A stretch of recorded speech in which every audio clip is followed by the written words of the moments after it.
Guys, is mister Rahat, welcome back to my new video. তো বড় কথা হচ্ছে যে আমি ভিডিও বানাইতেছি না কেন, ভিডিও দিতেছি না কেন। তো সর্বপ্রথম হলো আমার এক্সাম চলতেছিল, এই জন্য আমি ভিডিও বানাইতে পারি নাই। আর 2 নাম্বার কথা হলো যে এই কোটা আন্দোলনের জন্য যে আপনার নেট বন্ধ করে রাখছে, এই জন্যে আমি ভিডিও ছাড়তে পারতেছি না। তো আমার ভিডিওটা আজকে আমি বানাইতেছি হলো 22 তারিখ। তো স্লোগানটা দেওয়া যাক, তোমরা কে, তুমি কে, আমি কে, রাজাকার রাজাকার। ওকে, তো এখন আজকে আমি আপনাদেরকে দেখাবো যে কিভাবে আপনারা ডাবল এডাব্লিউএম চালাতে পারবেন। তো এর আগে একটা ভিডিওতে আমি বলেছিলাম কিভাবে আপনার ডাবল এডাব্লিউএম চালাতে পারবেন। তো ওটারই পার্ট 2 হলো এটা, কারণ ওইটা মনে হয় যে সবাই ভালো করে বুঝে নাই বা আমিও বুঝাইতে পারি নাই। তো বেশি দেরি না করে আজকে ভিডিওটা শুরু করা যাক। আপনারা যারা এই ভিডিওটি দেখতেছেন তাদের জন্য আমি একটা কথা বলে রাখি যে এই ভিডিওতে এমন অনেক কিছু আছে যেসব আমি সেই আগের ভিডিওতে দেখাইছিলাম। তো আমার মনে হয় না যে ওই সব জিনিস আপনাদেরকে আবার দেখাইতে হবে, আর যদি দেখাইতে হয় তাহলে আমি দেখাই দেবো। কিন্তু এর আগের ভিডিওটা যদি দেখেন তাহলে এই ভিডিওটা বুঝতে আপনার সুবিধা হবে। তো প্রথমে যেহেতু আমি স্নাইপার চালানো শেখাবো, তাহলে আমার এখান থেকে স্নাইপারটা নিতে হবে। তো আমি আর কি চিন্তা করতেছি যে কোনটা নিব, এডাব্লিউএম নেব নাকি এই যে এই সাইডে এইটা নেব। তো এখানে দেখলাম অনেক গানগুলোই নতুন নতুন এসেছে, ওয়াও ভেরি নাইস। তো এখান থেকে আমি স্নাইপারটা নিয়ে নেই এবং নেওয়ার পর আপনাদেরকে এই যে দেখুন আমি ডাবল স্নাইপার নিয়ে নিয়েছি। এখন আপনাদের আমি দেখাবো কিভাবে আপনারা স্নাইপার চালাবেন। তো স্নাইপার চালানোর আপনার 2টি নিয়ম আছে। একটি হলো এই যে আমি যেভাবে চালাবো এইভাবে, আরেকটি আছে হলো আপনার পিসির প্লেয়াররা যেভাবে চালায় জুম আউট করে সেইভাবে। তো আমি আপনাদেরকে দুইভাবেই দেখাই দেব। এইভাবে স্নাইপার চালানোর জন্য আপনার কিছু সেটিংস অন করতে হবে, যেগুলো অন না করলে আপনি ওই রকমভাবে স্নাইপার চালাতে পারবেন না। তো দেখুন এখানে এই যে 3টি আমি অন অফ করছি, এই 3টি আপনার অফ বা অন থাকতে পারে। আপনার যদি এই 3টি অন থাকবে না, অফ থাকতে পারে। তো দেখুন আমি অফ করে দিয়েছি। এখন দেখুন এই জায়গায় আমার ফায়ার বাটনের আশপাশে কোনো ধরনের বাটন নাই, যেই বাটনগুলো দিয়ে আমি স্নাইপার চালাই। তো এই 3টি যদি আমি অন করে দিই তাহলে কি হবে, এখানে দেখুন আমার ফায়ার বাটনের পাশে কিন্তু 2টি বাটন চলে এসেছে। একটি হলো গান চেঞ্জ বাটন আর একটি হলো রিলোড বাটন। তো আমি এখানে যেসব দিয়ে চালাতে হয় সেসবের আমি ব্রাইটনেস মানে কি বলে এটা আমি বাড়িয়ে দিই যাতে আপনারা ভালো করে বুঝতে পারেন। তো আপনার এডাব্লিউএম চালানোর জন্য বা স্নাইপার চালানোর জন্য সবগুলো বাটন অন করা হয়ে গিয়েছে। তো এর কারণে আপনি ভালোভাবে স্নাইপার চালাতে পারবেন এই কয়েকটি যদি বাটন অন থাকে তাহলে। তো এখন আপনাকে যেভাবে আমি প্রথম দেখুন আমি চালিয়ে দেখিয়ে দিচ্ছি। আমি এখন আপনাদেরকে আমি কেবল যেভাবে চালালাম এইভাবে চালানো শিখিয়ে দেব। তো সর্বপ্রথমে আপনার কি করতে হবে, জুম বাটনে অন করতে হবে স্কোপ বাটনে। তো স্কোপ বাটন অফ করার পর এনিমির গায়ে আপনি এভাবে সরিয়ে নিয়ে আপনি এম করার পর ফায়ার বাটনে টিপ দিবেন, তাহলে রিলোড নেবে। আর যদি আপনি এ জায়গায় স্কোপ বাটন অন করে ফায়ার করে তারপর যদি আপনি গান চেঞ্জ বাটন টিপ দেন তাহলে দেখবেন এইভাবে আপনার স্নাইপারটি চলবে। তো আপনাদের বোঝার জন্য আমি প্রতীক দিয়ে 1 2 3 দিয়ে আমি বুঝিয়ে দিচ্ছি। আমি 1 2 দিয়ে আপনাদেরকে দেখিয়ে দিয়েছি।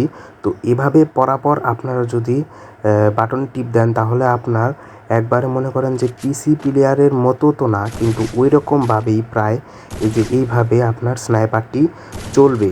তো একটু দেরি করে আপনারা দিবেন, একটু সময় নিয়ে কাজটা করবেন, না হলে আপনার কিন্তু গুলিটা বের হবে না। আপনারা যখন এনিমির উপরে এম করবেন তার জন্য সেনসিটিভিটিতে একটি কাজ আছে যেটা আমি দেখিয়ে দিচ্ছি।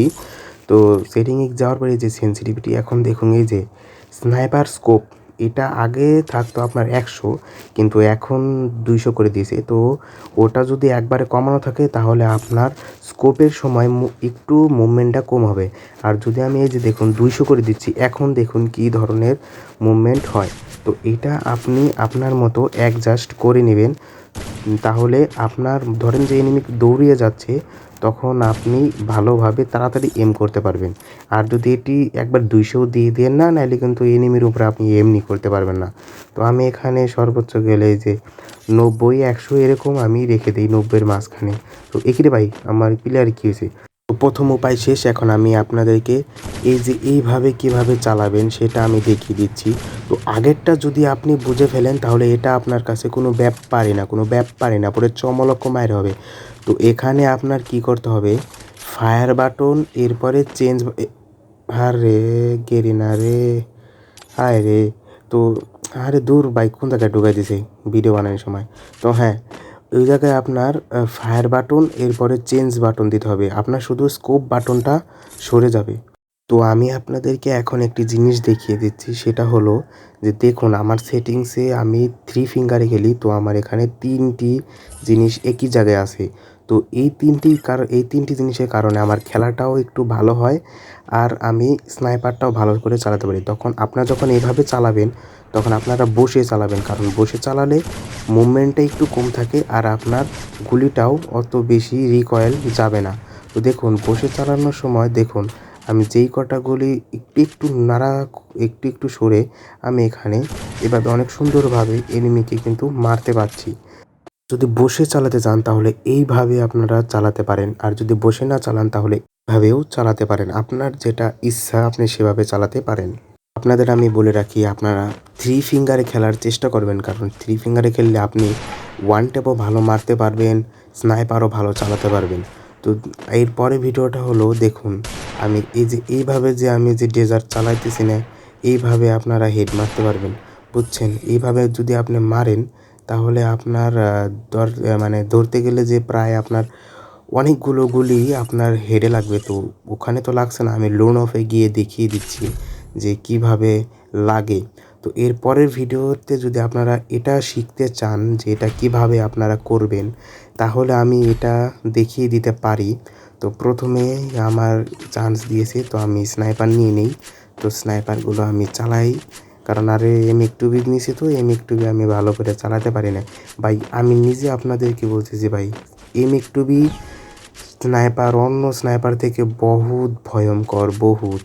M1 চালানো অনেক কষ্ট আছে, কিন্তু M1 চালালে আপনার মানে কি বলে, আপনি স্নাইপার ভালো করে চালাতে পারবেন। যদি আপনি M1 ভালো করে চালাতে পারেন তাহলে আপনি এমন কোনো স্নাইপার নাই যেটা আপনি ভালো করে চালাইতে পারবেন। হ্যাঁ, তো কথা বলতে বলতে আমি এরকম হয়ে গেছে, সমস্যা নাই। তো চমলক্ষ মার দেবো, সব চমলক্ষ। তো এখন আপনারা বসে মানে কি বলে যে আমি একটু মুভমেন্ট দেখাই নিই, গরিবের মুভমেন্ট। তো আপনারা যদি স্নাইপার মানে M1 যদি আপনারা ভালো চালাতে পারেন তাহলে এরকম কোনো স্নাইপার আজ পর্যন্ত ফ্রি ফায়ারে আসে নাই বা আসবেও না যেটা আপনি চালাতে পারবেন না। তো যদি আপনারা স্নাইপার চালাতে চান তাহলে প্রথম আপনারা M1 দিয়ে ট্রাই করবেন, কারণ M1 দিয়ে আপনারা যখন আমার নিয়ম মাফিক ট্রাই করবেন তখন দেখবেন কীরকম লাগে। তো আমি এখন এনিমিকে খুঁজতেছি, এনিমি কোথায় গেল? চান্দু গেছে কোন জায়গায় ভাই? চান্দুরে তো খুঁজে পাই না ভাই, চান্দু পলাইছে কোন জায়গায় ভাই? ওরে তো খুঁজেই পাইতেছি না। আর তুমি আমার সাথে মরবা, আর এই যে আমার খাই দিছে রে ভাই, গ্লোয়াল বসাও আর এই যে চমলক্ষ মায়ের, এবং আমি খাইতাম। তো এইরকম স্নাইপার চালাতে গেলে যখন আপনি প্রথম চালাতে যাবেন তখন আমার মতন এরকম 2-3 বার হাঁকিয়ে দিবেন, ওইটা ব্যাপার না। ওই 2-3 বার না হাঁকলে বুঝছেন নি আপনারও যে কী হয়, আপনি স্নাইপার চালাতে পারবেন না। দেখো যে আপনি ছোটোবেলায় যখন হাঁটতেন তখন আপনি হাঁটতে হাঁটতে পড়ে যেতেন না, ওই রকমই আপনি হাইকে দিবেন, তারপরে হয়ে যাবে। এবং আমি দেখলাম সে ডেজার্ট নিয়েছে, ভালো কথা। তো হবেই, ডেজার্ট যখন নিছে তখন আমি ওরে হেডশট দেবো। বৈশায় টান দিবেন কিন্তু লাগবে না, কারণ এটা তো লাগবে না। এদের পরের বার বৈশায় আমায় টান দিবেন, দেখবেন ওর মাথা মতো ছিঁড়ে বিড়ে গেছে। তো ও পরে কব যে কিরা আমারে কোনতে মারলো, হ্যাকার ম্যাকার করে আপনার উল্টে হেলাবে, রিপোর্ট মারে উল্টে হেলাবে, গ্রেনের কাছে বলবে ভাই আমি পোলাপান মানুষ, আমার হ্যাক ম্যাক লাগায় মারতে আইছে ভাই, আমার এমনি মারলেও পারতো। তো ওটা ব্যাপার না, 2-3 বার না লাগলে বুঝছেন নি, যদি একবারে লাগায় তো এই দেখুন এভাবে টান দিবেন এবং লাগবে না, কারণ বেশি লাগায় আবার কাজ নাই, কারণ পরে আবার আইডি ব্লক লিস্টে চলে যেতে পারে।